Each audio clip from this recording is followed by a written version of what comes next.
The Slipfence Composite Fencing System is specifically designed for homeowners who want a warm and private wood fence, but with the stability and endurance of an aluminum fence. And zero maintenance. When planning your horizontal composite slip fence installation, make sure to map out your fence posts exactly 6 feet between your posts. Dig an 8-inch diameter post hole 36 to 48 inches deep and fill the bottom with a few inches of gravel if required for drainage. Colder climates may require a deeper post hole.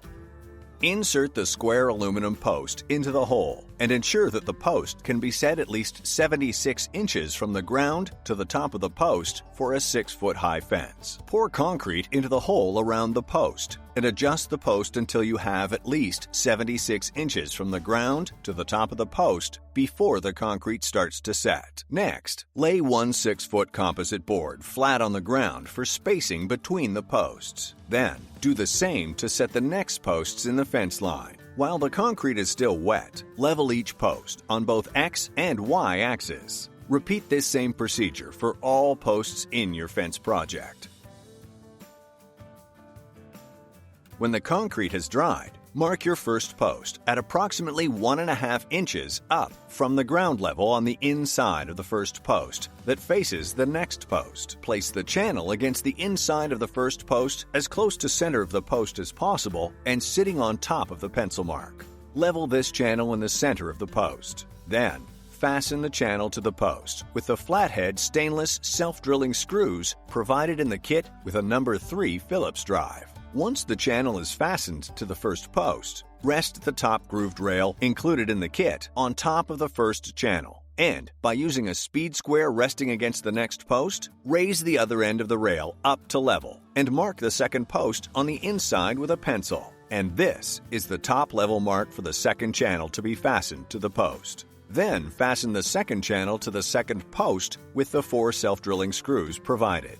You should now have 2 channels facing each other between 2 posts that are exactly level with each other. Next, measure the exact distance between posts and subtract 1/4 inch for the thickness of the channels. And with a metal blade on your miter saw, cut the bottom rail to this length. The bottom rail will then fit into the channels between the posts. Insert the bottom rail that has both a tongue and a groove, with the tongue facing up horizontally inside the bottom of the channels. Then, lift up one side of the bottom rail flush with the bottom of the first channel and screw in only one self-drilling black tech screw through the pre-drilled hole in the channel into the bottom rail. Then, lift the opposite side of the rail to be flush with the bottom of the next channel. Check that the rail is level and screw this side of the rail to the channel. Check that the bottom rail is level. Then proceed to screw the remaining 6 black tech screws into the rail through the pre-drilled holes in the bottom of the channels. If you're on a slope and are stepping some sections, you can either use earth dug out from the post hole or shorten up the sections that are on the slope to reduce the gap between the ground and the bottom of the fence. Once all 8 screws have fastened the bottom rail to the side channels, slip in the first board with the tongue facing up. Confirm the board is level, and then repeat this process for all sections in your fence project before loading more boards in. After all bottom rails and bottom boards have been assembled and leveled, proceed to slip in another 4 boards into each section in the project. Then, come back to the first section and slip in the remaining boards in each to complete the 11-board infill.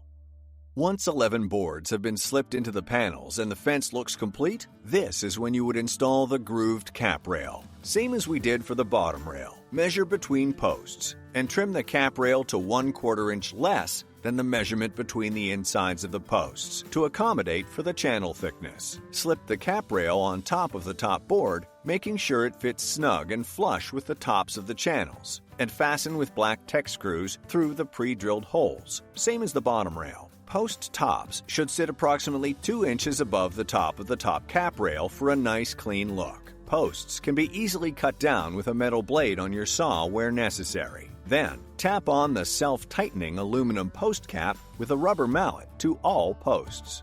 Slip fence gates can be added anywhere in your slip fence project. What you have now is a warm and private slip fence made from sustainable materials that will last a lifetime and continue to look as nice as the day it was installed for decades. Slipfence, made to last. Don't build something that ain't worth nothing 20 years down the line. Build it once and build it right and stand the test of time with Slipfence.